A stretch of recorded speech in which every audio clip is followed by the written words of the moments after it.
الحمد لله نحمده ونستعينه ونستغفره ونعوذ بالله من شرور أنفسنا ومن سيئات أعمالنا من يهده الله فلا مضل له ومن يضلل فلا هادي له ونشهد أن لا إله إلا الله وحده لا شريك له ونشهد أن سيدنا وسندنا وحبيب قلوبنا ومولانا محمدا عبده ورسوله أرسله بالحق بشيرا ونذيرا وداعيا إلى الله بإذنه وسراجا منيرا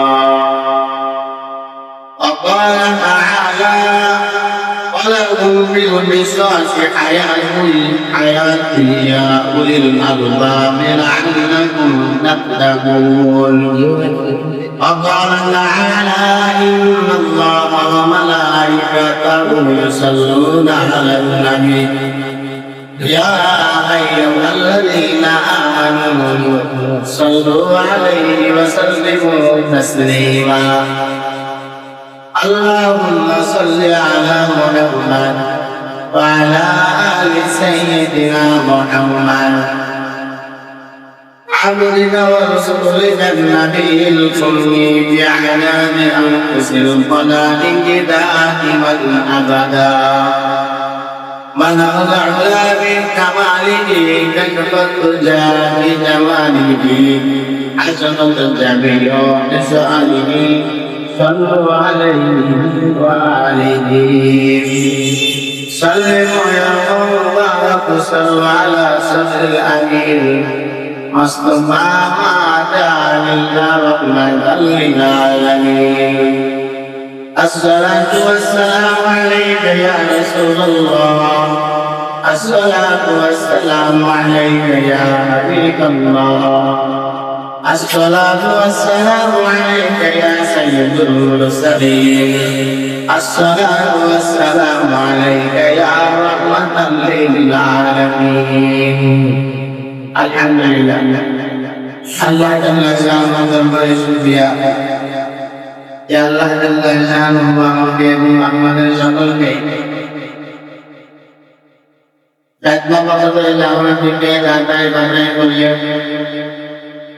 ওনাকে মজলিসে নেকির মজলিসের মধ্যে আল্লাহ ঘরের মধ্যে আসার এবং বসার কিছু কথা বলার এবং শোনার দান করেছেন এই জন্য জবান ছেড়ে কালিমাতুশ শুকর আদায় করি সঙ্গে বলি আলহামদুলিল্লাহ। গত সপ্তাহে বলেছিলাম বুঝবান মানুষের জন্য ইশারাই নদীশ আল্লাহ রাব্বুল আলামিনের আয়াতে কারিমা তেলাওয়াত করেছি। যারা আয়াতে কারিমা সম্পর্কে জানেন তাদের জন্য কতগুলো মেনে নেওয়া সহজ, এবং যারা কোরআন জানেন না, আয়াতের অর্থটা জানেন না, তাদের জন্য মেনে নেওয়া একটু কঠিন। যদি আমরা সুন্দর করে বোঝানো হয় আর আল্লাহ সুবহানাহু ওয়া তাআলা যদি সঠিক বুঝদান করেন তাহলে তার জন্য মেনে নেওয়া সহজ। এইটা হল আল্লাহর বিষয়। আল্লাহর পরে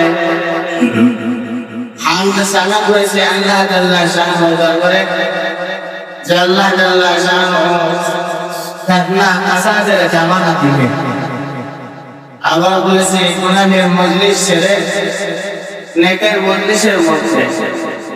এই দুইটা শব্দ গত সপ্তাহে ব্যবহার করেছিলাম, আজকেও ব্যবহার করলাম।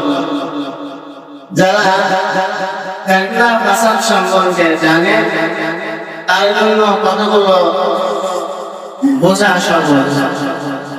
আমি কি বোঝাতে চাচ্ছি, আপনারা অনেকে যারা তাকনা সম্পর্কে জানেন বুঝে গিয়েছে। আবার গুনাহের মজলিস সম্পর্কে যারা আপনারা জানেন তারাও কি আমি কি আলোচনা করবো তার 3 ভাগের 2 ভাগ আইডিয়া করে ফেলেছে এবং বোঝা সম্ভব, কিন্তু যারা আল্লাহর হাসান শব্দটার অর্থ জানি না, যারা আমরা গুনাহের মজলিস সম্পর্কে জানি না, তাদের জন্য আবার কথাগুলো মেনে নেওয়া খুব কঠিন। আলোচ আয়াত করেছি যে আল্লাহ রাব্বুল আলামিন সমঅধিকার আইন এবং তার তাৎপর্য, যে গত সপ্তাহে বলেছিলাম যে 2টা আয়াতে কারিমা নাযিল হয়েছিল কিসাস সম্পর্কে। ইহুদি জাতির মধ্যে 2টা পক্ষ ছিল, বানু কুরাইজা আর বানু নাদির। এই 2টা গোত্রের মধ্যে লড়াই হলো, মারামারি হলো। যারা একে অন্যের ক্ষতিপূরণ হিসাবে নিজেরা কিছু নিয়ম চালু করেছিল, তাদের ব্যক্তিগত আইন নিয়ম,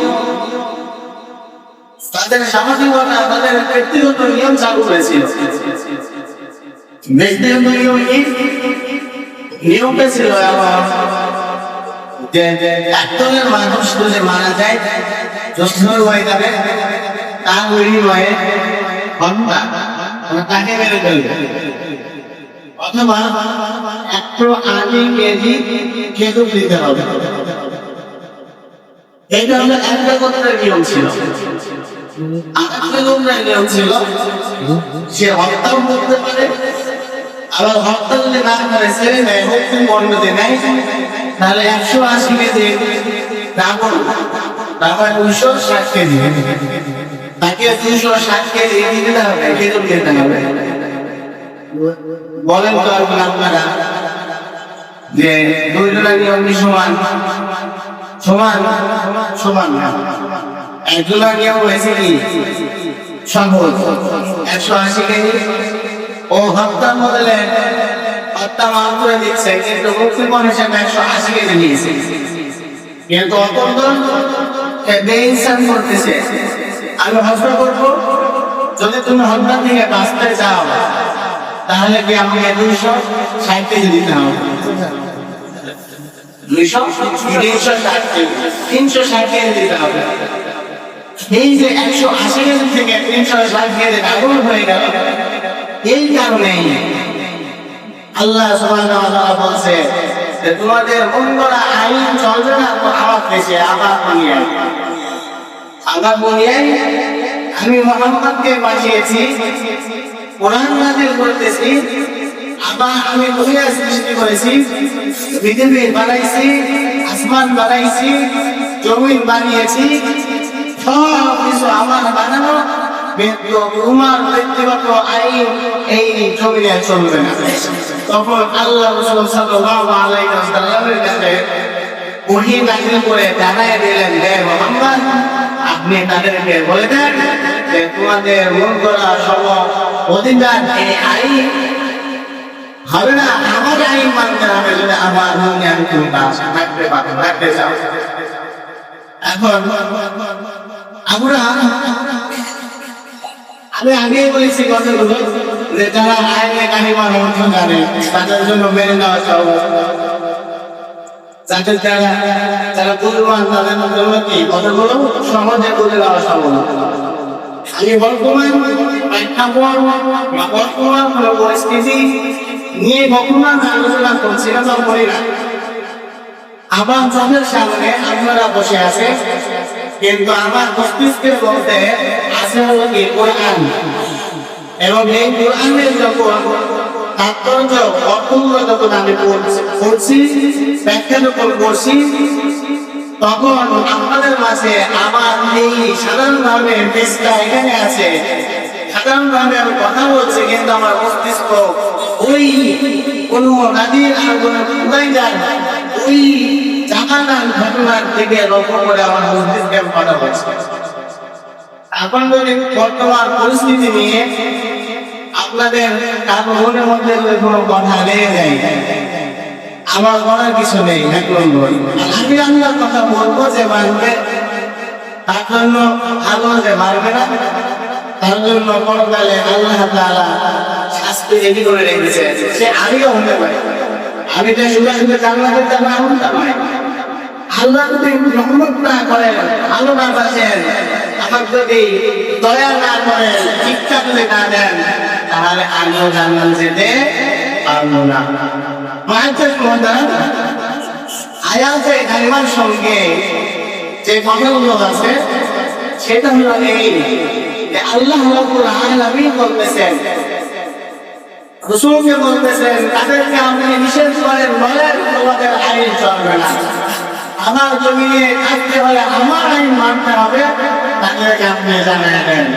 তখন আল্লাহ রাসূল সাল্লাল্লাহু আলাইহি ওয়াসাল্লাম তাদেরকে জানিয়ে দিয়েছিল, কি আমাকে আল্লাহ তাআলা একটু আগে বা কত আগে আমাকে ওহীর মাধ্যমে জানিয়ে দিয়েছেন কি, ইয়া আইয়ুহাল্লাযীনা আমানু কুতিবা আলাইকুমুল কিসাসু ফিল কতলা। আল্লাহ রাব্বুল আলামিন তাকে বলেন, আমার নবী মুহাম্মদুর রাসূলুল্লাহ সাল্লাল্লাহু আলাইহি ওয়াসাল্লাম, আপনি তাদেরকে জানান, তারা নিজেরাতে আইনটা নিজেরাই বানিয়ে নিয়েছে, ওই আইনের কোনো ভিত্তি নাই, বরঞ্চ আমি যে আইন এখন নাযিল করলাম, আমার এই আইনটা তোমরা সকলে মেনে নাও, তাহলে কামিয়াব হয়ে যাবা। হত্যার বদলে হত্যা, আমার আইন মেনে নাও, কামিয়াব হয়ে যাবা। যদি মুক্তি পরপর নিতে চাই, তার ভাই তাদের যিনি কেউ যদি মাফ করে দেয় আলহামদুলিল্লাহ। আবার যদি মাফের বদলে যদি মুক্তি মন চাই, তাহলে যথাযথ ভাবে তার মুক্তি মনটা সঠিকভাবে আদায় করো। আবার এই মনে রাখতাম, তোমাদের বন্ধুরা যারা স্বাধীন আর তোমাদের মধ্যে যারা পরাধীন, স্বাধীন বলা হয় এখন তারা জানো ভাই, আমরা সকলে স্বাধীন, আমাদের পরিবারে একমাত্র গরু ছাগল ছাড়া আর কেউ নাই, আছে নাকি? গরু ছাগল যেন আমাদের নিয়ন্ত্রণে, তাই না? তাছাড়া আমাদের মানুষ বাজার থেকে কিনে নিয়ে আসে, আমরা বলে আমাদের বাসায় যে তরকারি করা, তরকারি রান্না করা, এরকম কোনো কাজ আমরা করি না, করি নাকি? এখন আমাদের দাস দাসীর কথা নাই, ছিল ওই সময় কথাই বলছে। আল্লাহ রাব্বুল আলামিন তাকে বলতেছেন, তোমাদের মধ্যে যারা স্বাধীন মুসলমান যদি কোনো স্বাধীন মুসলমানকে হত্যা করে, তাহলে তোমরা ওই স্বাধীন মুসলমানকে হত্যা করতে হবে, তার জন্য কোনো অমুসলমানকে হত্যা করতে পারবে না। আবার বলতেছে, কোনো স্বাধীন মুসলমান যদি কোনো অস্বাধীন মুসলমান যদি কোনো পরাধীন যদি ছেলেকে হত্যা করে, তাহলে ওই দাসের মধ্যে থেকে দাস তুলে হত্যা করে দেয়, দাসকে কি করতে হবে? হত্যা করতে হবে, কোন দাসীকে নয়। আবার যদি কোন দাসী যদি হত্যা করে, ওই দাসীকে হত্যা করতে হবে। তার মানে পর্যন্ত কোন মুসলমান কোন স্বাধীন মুসলমানের জন্য কোনো ক্ষতি না হয়। আল্লাহ রাব্বুল আলামিন বলতেছে, স্বাধীনের পরিবর্তে স্বাধীন, দাসের পরিবর্তে দাস, নারীর পরিবর্তে নারী।